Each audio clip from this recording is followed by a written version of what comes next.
അധ്യക്ഷൻ ബഹുമാനപ്പെട്ട കൂറ്റമ്പാറ ഉസ്താദിന്റെ സംസാരമുണ്ട്.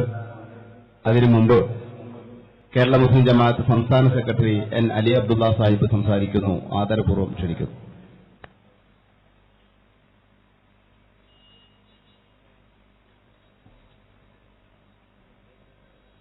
അസ്സലാമു അലൈക്കും വറഹ്മത്തുള്ളാഹി വബറകാതുഹു.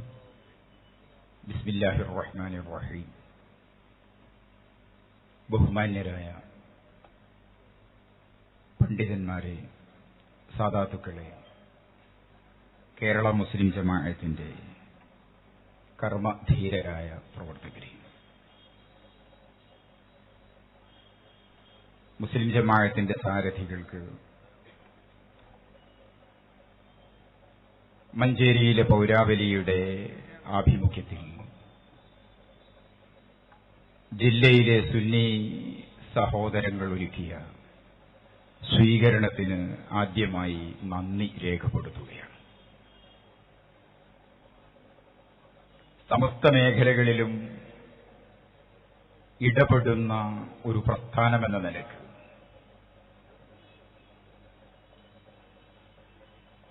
ഒരു കാര്യം ശ്രദ്ധയിൽപ്പെടുത്തുകയാണ്. നമ്മുടെ നയമെന്താണെന്നുള്ള ചോദ്യങ്ങൾ പലപ്പോഴും ഉയരാറുണ്ട്. ജനാധിപത്യ സംവിധാനത്തിൽ തെരഞ്ഞെടുപ്പുകൾ വരും, പോകും, പിന്നെയും വരും. ജനപ്രാതിനിധ്യ നിയമത്തിലെ വ്യവസ്ഥകൾക്ക് വിധേയമായി ആർക്കും മത്സരിക്കാവുന്നതാണ്. കേരളത്തിലെ സംവിധാനം മുന്നണി സംവിധാനമാണ്. സംഘടനാ സംവിധാനത്തിൽ നിന്നുകൊണ്ടും മത്സരങ്ങൾ നടക്കും. മത്സരങ്ങളുടെ സമയത്തുള്ള പ്രചാരണങ്ങളും മത്സരശേഷമുള്ള ആഹ്ലാദ പ്രകടനങ്ങളും ആരോഗ്യപരമായിരിക്കണം എന്നതാണ് നമ്മുടെ ഒരു നയം. സ്നേഹബന്ധങ്ങൾക്കും പാരസ്പര്യങ്ങൾക്കും കോട്ടമോ ബന്ധങ്ങളിൽ വിള്ളലോ സൃഷ്ടിക്കുന്ന തരത്തിലുള്ള പ്രചാരണങ്ങൾ, വ്യക്തിഹത്യകളിലേക്ക് നീങ്ങുന്ന പ്രചാരണങ്ങൾ ഇല്ലാതിരിക്കണമെന്നും ജനാധിപത്യ സംവിധാനത്തിൽ ഒരാൾ ജയിച്ചിരിക്കണമെന്നത് ജയിക്കാതിരിക്കുമ്പോൾ സംഭവിക്കുന്ന ഭരണപരമായ പ്രതിസന്ധി, ഇതൊക്കെ നമുക്കറിയാം. ജയശേഷമുള്ള ആഹ്ലാദ പ്രകടനങ്ങളും അനുവദനീയമായ അളവിലും തോതിലും നമ്മുടെ സാംസ്കാരിക നിലവാരത്തെയും ജനാധിപത്യ മര്യാദകളെയും മാനവിക മൂല്യങ്ങളെയും ഉയർത്തിപ്പിടിക്കുന്നതായിരിക്കണം എന്ന് അഭിപ്രായപ്പെടുന്നു. മറ്റൊരു കാര്യം ഓർമ്മപ്പെടുത്താനുള്ളത്, നല്ല മഴ ലഭിക്കുന്ന കേരള സംസ്ഥാനത്ത് വേനലിന്റെ കാഠിന്യം അനുഭവപ്പെട്ടുകൊണ്ടിരിക്കുകയാണ്. പാലക്കാട് ജില്ലയിൽ 40 ഡിഗ്രി സെൽഷ്യസിന്റെ അപ്പുറത്തേക്ക് പോയിട്ടുണ്ടെങ്കിൽ മലപ്പുറത്തും നമ്മുടെ പരിസര പ്രദേശങ്ങളിലും തൊട്ടു താഴെയായ ചൂട് അനുഭവപ്പെടുകയാണ്. ജലക്ഷാമത്തിന്റെ സാധ്യത വളരെ വളരെ കൂടി വരികയാണ്. ഇവിടെ പുതിയ ഒരു ജലസാക്ഷരത നമുക്കുണ്ടാകണം എന്ന് ഞങ്ങൾ അഭിപ്രായപ്പെടുന്നു. വിശുദ്ധ ഖുർആനിൽ നമുക്കിങ്ങനെ വായിക്കാം, വജഅൽനാ മിനൽ മാഇ കുല്ല ശൈഇൻ ഹയ്യ്. എല്ലാ വസ്തുക്കളുടെയും ജീവജാലങ്ങളുടെയും അടിസ്ഥാനം ജലമാണെന്നാണ് പറഞ്ഞതിന്റെ താല്പര്യം. വിശദീകരണം അധികം ആവശ്യമില്ല. ഞാനിപ്പോ സംസാരിക്കുന്നത് എന്റെ നാക്കുകൊണ്ടാണ്. എന്റെ നാക്കു ചലിക്കാൻ എന്റെ വായക്കകത്ത് രൂപപ്പെടുന്ന ഉമിനീര് വെള്ളമാണ്. ഞാൻ നിങ്ങളെ തഴുകി തലോടിക്കൊണ്ടാണ്, നോക്കിക്കൊണ്ടാണ് സംസാരിക്കുന്നത്. എന്റെ കണ്ണുകൾ പല ഭാഗങ്ങളിലേക്കും അനായാസം ചലിക്കുന്നതും എന്റെ ദൃഷ്ടിപഥങ്ങളിൽ നിങ്ങളൊക്കെ പതിയുന്നതും ജലത്തിന്റെ സാന്നിധ്യം കൊണ്ടാണ്. കൊച്ചു കൊച്ചു ജീവജാലങ്ങൾ മുതൽ ഏകകോശ ജീവിയായ അമീബ മുതൽ ഭീമാകാരമായ നീലത്തിമിംഗലം വരെയുള്ള ജന്തുലോകത്തിന് ദ്രവജലം ആവശ്യമാണ്. സസ്യലോകത്തിനും ദ്രവജലം ആവശ്യമാണ്. സസ്യലോകം നിലനിൽക്കുന്നില്ലെങ്കിൽ നമുക്ക് ആഹരിക്കാൻ ഈ ഭൂമിയിലൊന്നും ഉണ്ടാകില്ല. സസ്യലതാദികളുടെ വളർച്ചയെപ്പറ്റി, അവയുടെ ചാക്രിക സ്വഭാവങ്ങളെപ്പറ്റി യാസീൻ സൂറയിൽ അള്ളാഹുവിന്റെ ദൃഷ്ടാന്തമെന്ന് അതിനെ അള്ളാഹു വിളിച്ചിട്ടുണ്ട്. അങ്ങനെയുള്ള ഒരു സ്ഥിതിവിശേഷത്തിൽ നിന്ന് ചിന്തിക്കുമ്പോൾ വെള്ളത്തിന്റെ പ്രാധാന്യം മനസ്സിലാക്കുക. ഈ സന്ദർഭങ്ങളിൽ നമ്മാൽ കഴിയും വിധമുള്ള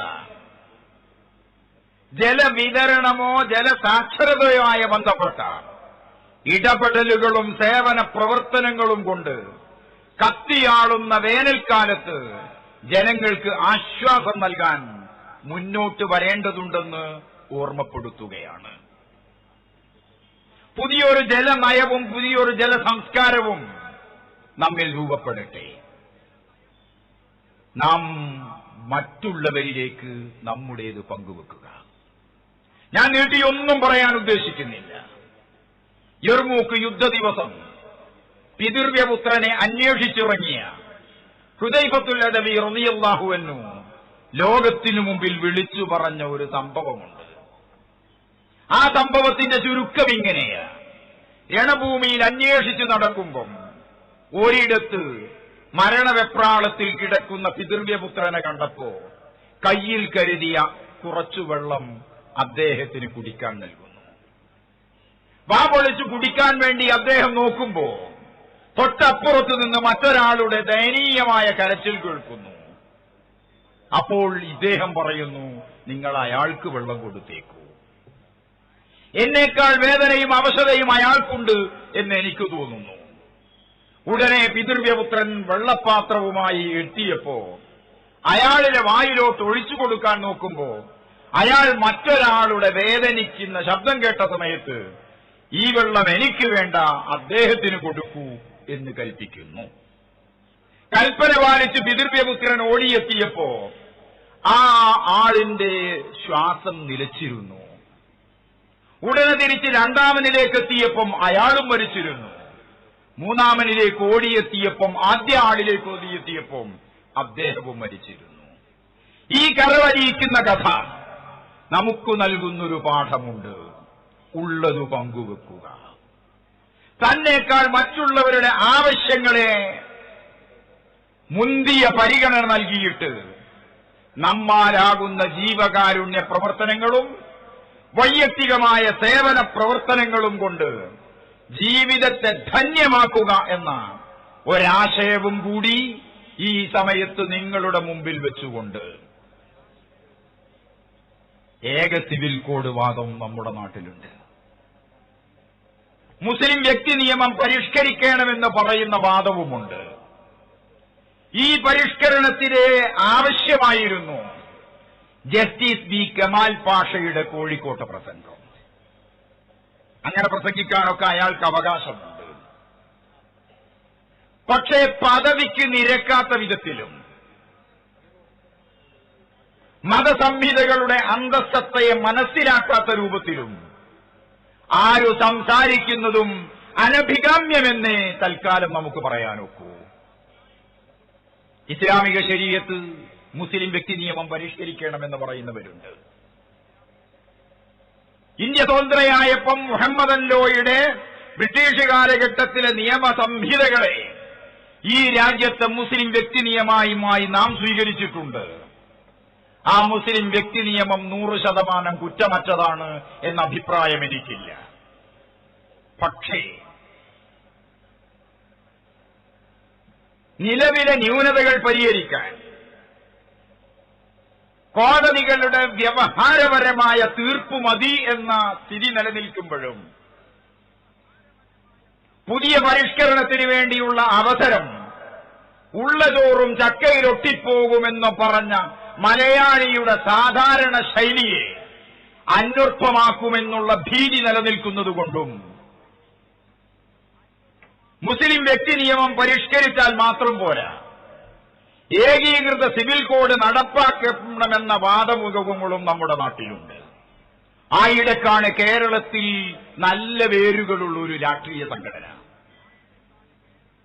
ഇന്ത്യൻ പ്രസിഡന്റ് പ്രണബ് കുമാർ മുഖർജിയെ കണ്ടിട്ട് ഒരു നിവേദനം നടത്തുന്നത്.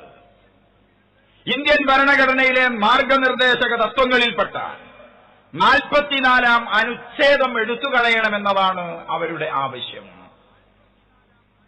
ഈ ആവശ്യം അനവസരത്തിലായിപ്പോയി എന്നത് മാത്രമല്ല, മുസ്ലിം വ്യക്തി നിയമങ്ങൾ പരിഷ്കരിക്കണമെന്ന് പറയുന്നവർക്കും ദേശീയോത്ഗ്രഥനം സാധ്യമാകാൻ ഏകീകൃത സിവിൽ നിയമം വേണമെന്ന് പറയുന്നവർക്കും അവസരമൊരുക്കി കൊടുക്കുന്ന അനവസരത്തിലുള്ള ആവശ്യ ഉന്നയമായി പോയി എന്ന് എനിക്ക് തോന്നുന്നു.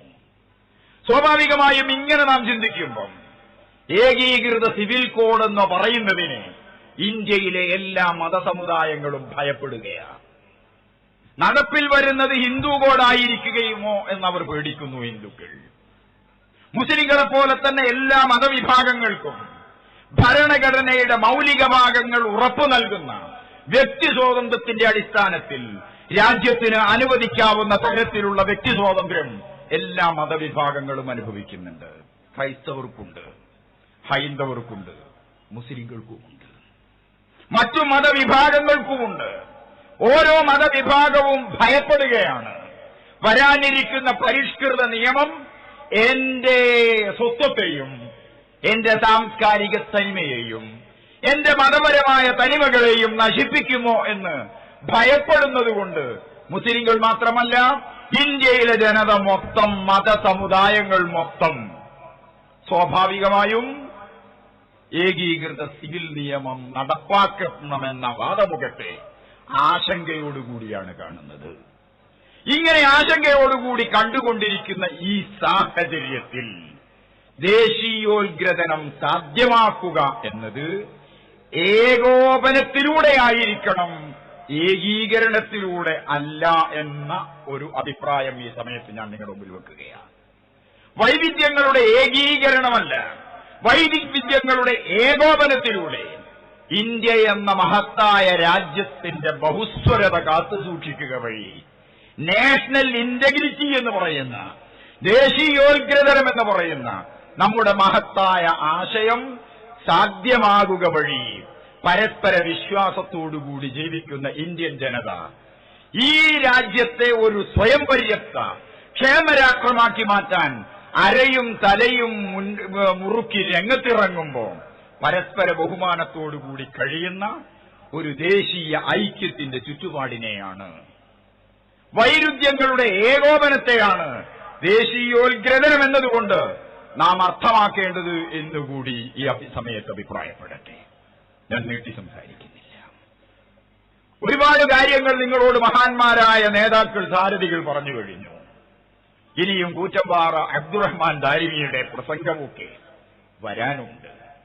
അതുകൊണ്ട് മലപ്പുറത്തിന്റെയും മഞ്ചേരിയുടെയും പാരമ്പര്യം കാത്തുസൂക്ഷിച്ച് മതപരവും മാനവികവുമായ നമ്മുടെ മനസ്സുകളെ പരമത വിശ്വാസികളുമായുള്ള ഇടകലർന്ന ജീവിതത്തെ പരസ്പര ബഹുമാനത്തോടുകൂടി ശക്തിപ്പെടുത്തണമെന്ന് ഈ സമയത്ത് വളരെ വിനീതവും ഹ്രസ്വവുമായി സർവരോടും സംഘടനയുടെ ഒരു സന്ദേശമെന്ന നിലക്ക് ഓർമ്മപ്പെടുത്തിയിട്ട് നല്ലതൊക്കെ വിജയിക്കട്ടെ എന്ന്, തിന്മകളൊക്കെ നശിക്കട്ടെ എന്ന് ആത്മാർത്ഥമായി ആഗ്രഹിച്ചുകൊണ്ട് നിങ്ങൾ നൽകിയ സ്വീകരണത്തിന് ഒരിക്കൽ കൂടി നന്ദി രേഖപ്പെടുത്തിക്കൊണ്ട് അസ്സലാമു അലൈക്കും വറഹ്മത്തുള്ളാഹി വബറകാതുഹു. കേരള മുസ്ലിം ജമാഅത്തിന്റെ മലപ്പുറം ജില്ലാ